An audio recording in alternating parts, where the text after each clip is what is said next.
For over 50 years, one man, Mario Kreutzberg, better known as Don Francisco, brought laughter, music, and a taste of home to millions of Latinos across the globe.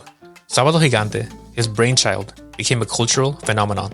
This wasn't just entertainment, it was a lifeline for Latinos yearning for a connection to their heritage in a new land. But how did this show, born in a humble California studio, become a television titan that transcended borders and generations? And why, after 5 decades, the curtain finally closed on this iconic television show, Sabado Gigante?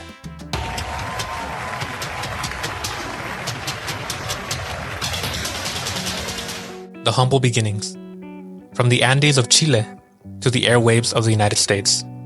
Mario Kreutzberg's path to television stardom wasn't paved with red carpets. Born in Talca, Chile in 1940, his passion for radio blossomed early. His youthful enthusiasm crackled through the airwaves, captivating audiences with his quick wit and infectious energy. ¡Chacal de la trompeta! De inmediato viene el participante número 1, Roberto Salas, viene de la comuna de Conchalí. Enséñame, de Manuel. In the early 1960s, with the growing Hispanic population in the US, Mario saw an opportunity. He envisioned a show that would celebrate their culture, their music, a program that would bridge the gap between their new home and their cherished heritage.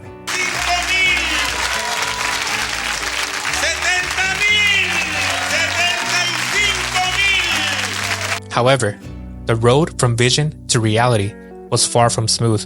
With limited resources and a shoestring budget, Mario, now known by his stage persona, Don Francisco, found himself in a small studio in LA, a far cry from the grand stages he would later conquer. Borrowing a set and fueled by sheer determination, Sabado Gigante debuted in 1962 on a local Spanish-language station. Little did anyone know, this small-scale show with the giant heart would blossom into a cultural phenomenon. No hay nada que decir. Oiga, don Francisco, mire, escúcheme una cosa. Sabado Gigante became a Saturday staple for many Latino families in the US, a vibrant island of culture in a sometimes isolating new land. Don Francisco's charisma was the magic ingredient that held it all together. Aplauso para don Eugenio González. Vamos a ver qué pasa con Rodrigo Pérez.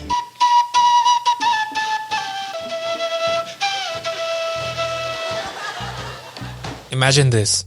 It's Saturday morning. The aroma of freshly brewed coffee fills the air, and families gather around the television. Don Francisco bursts onto the screen. His signature wide smile and flamboyant suits sets the tone for the next few hours. Slapstick comedy was a cornerstone of this show. Don Francisco wasn't afraid to get messy, whether it was slipping on a banana peel, getting soaked by a surprise water gag, or engaging in hilarious physical altercations with co-stars.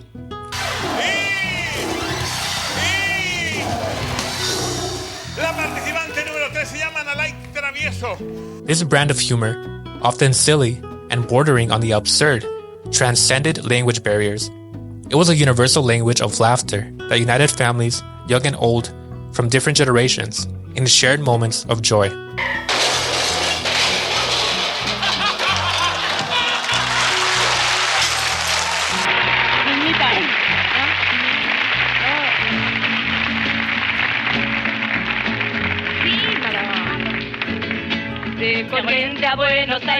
Yo también voy en la micro, ¿eh?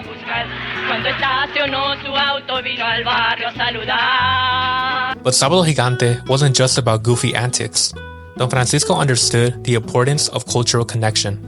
The show became a platform for Latino celebrities showcasing their talent to a wider audience.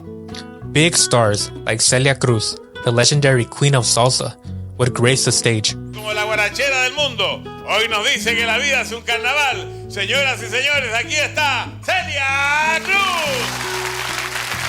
Her powerful voice filling living rooms with infectious rhythms. Up-and-coming stars like Ricky Martin would get their national exposure via Sabado Gigante. Tenemos ahora a este joven, exitoso actor, joven, cantante, Ricky Martin. Fuerte el aplauso. Their charisma and talent captivating a new generation.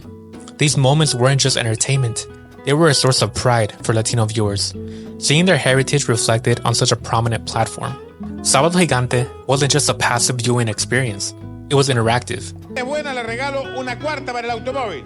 ¿Cuál de estos dos maletines tiene menor valor? El 1 y el 6, vamos. ¿Está bien usted? Game shows like the iconic El Chacal became national obsessions. Contestants, often chosen from the live studio audience, would participate in a variety of challenges, spinning a virtual wheel filled with suspense. The anticipation would be palpable, as they hoped to land on life-changing prizes like cars, appliances, or even trips to exotic locations. $1,000. Lance, por favor, con fuerza. ¡Vamos, señor! ¡El aplauso de ese público! ¡Ahí va! Chacal, automóvil, Chacal, 1000, Chacal, automóvil, $1,000. ¡Vamos, señor! The show's energy would crackle as the audience cheered on the contestants, their own dreams intertwined with those on stage. And then, there was a Miss Universo segment. Every year, stunning women from Latino America would compete for the coveted crown, their beauty and grace captivating viewers. Póngale la coronita también. ¿Está contenta con sus $2,000? Súper contenta, gracias a Dios, gracias por la oportunidad de brindarme para estar con ustedes. Estoy emocionada, gracias mi gente. This segment wasn't just about celebrating physical beauty. It was a celebration of Latino culture and diversity. It allowed viewers to connect with their roots, to see their home countries represented on a global stage. Sabado Gigante became more than just a show. It was a community center, a living room, for millions of Latinos scattered across the U.S. Aquí se decide todo para este caballero. El Austin Mini puede ser para usted. Vamos con un ánimo para el caballero. A ver si se lleva el automóvil. A ver si se lleva el automóvil. A ver si se lo lleva. It provided a space for laughter, cultural connection, and a sense of belonging in a nation that sometimes felt foreign. It was a place where they could see themselves reflected, their heritage celebrated, and their dreams validated. Sabado Gigante wasn't just television, it was a cultural touchstone, a vibrant thread woven into the fabric of the Latino experience in America. Facing the sunset, challenges, and controversies. As any show that endures for over 5 decades, Sabado Gigante wasn't immune to the changing tides of time. The media landscape that nurtured its rise underwent a dramatic transformation. Cable television exploded, offering viewers a wider array of channels and content. Streaming services like Netflix and Hulu emerged, further fragmenting the audience and offering on-demand entertainment options. Sabado Gigante's format, once considered cutting edge, began to feel dated. Se expresa bien, ¿cómo quiere que le entienda? Está todo listo.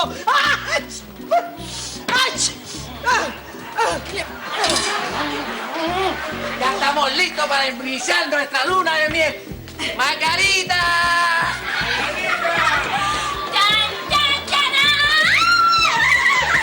Younger generations of Latinos raised on the fast-paced, edgy content of cable, the internet, and streaming found the show's slapstick humor and variety format less appealing. Their taste leaned towards more targeted programming, catered to specific interests and reflecting the contemporary cultural landscape of the new generation. Le agradezco que haya manejado tantas horas para venir a nuestro programa. Usted también puede venir, puede participar. Tenemos una línea gratis a través de la página de internet. Beyond the changing media landscape, Sabado Gigante also faced its share of controversies. In the later years of the show, allegations of sexual harassment surfaced around the main host, Don Francisco, tarnishing the image of the once untouchable television icon. These allegations cast a shadow over his legacy and eroded the trust viewers had placed in him for decades and decades. The once vibrant symbol of family entertainment became associated with a darker narrative, causing a significant decline in viewership. The combined effect of these challenges proved too much for Sabado Gigante to overcome. The show's ratings began a steady decline, and the magic that once held viewers captive started to fade. Univision, the network that had been Sabado Gigante's home for decades, faced a difficult decision. Despite the show's historic significance, the changing demographics and declining viewership meant it was no longer commercially viable. In 2015, after a historic 53-year run, Sabado Gigante bid a tearful farewell to its audience. Cuando cumplí 40 años en la televisión, de hacerme yo personalmente un regalo. Dije, miren, hay gente que puede decir que soy bueno, Hay gente que puede decir que soy malo, que soy empeñoso, que soy poco empeñoso. Nadie me puede quitar 40 años de televisión, récord Guinness, aquí. Pero... The final episode was a poignant affair, filled with tributes from celebrities, testimonials from loyal viewers, and a montage of the show's most iconic moments. Don Francisco, his voice choked with emotion, thanked his audience for their unwavering support over the 53-year historic run of the show. 53 años y varios días se cierran aquí. Aquí adentro está el sueño.